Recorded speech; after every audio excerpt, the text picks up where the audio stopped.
जय हिंद, जय सदाराम बापा, सतनाम साहिब बंदगी।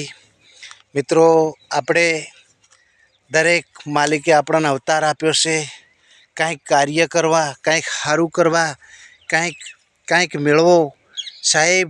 નહીં તો આપણે આવ્યા હતા ઓટો થયો 84 એ સાહેબ, આપણે એક તળાવ ભરીને દૂધ પી ગયા છે અને આપણે 84 લાખ માયન ધાયા છે.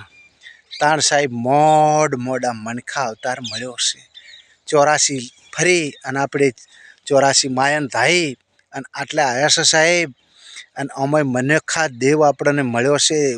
મોટામાં મોટો દેવમાં દેવ ગણો તો મનખા દેવ છે સાહેબ.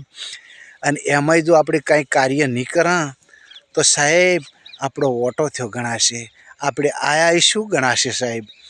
એટલે કંઈક કરો.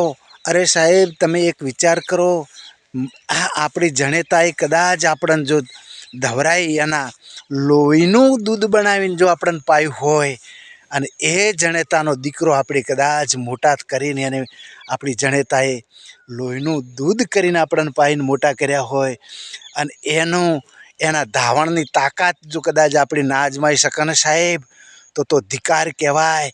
તાણે નહીં કહેતા કે ધન છે એના મા બાપને, એટલે આપણે ધનવાત માનવી હોય તો સારું કાર્ય કરવું પડશે અને આપણી જણેતાનું દૂધ ના લજવાય એવી રીતના કામ કરવું પડશે. અરે સાહેબ, કોઈ સારા કાર્ય થતા હોય એમાં ખૂબ મહેનત કરવી પડશે, કોકનું સારું જ કરવું પડશે. અને માલિકને, ગુરુ મહારાજને એમ કહેવાનું કે મને ખોટા રસ્તે જતો હોય તો પાછો વાળજો.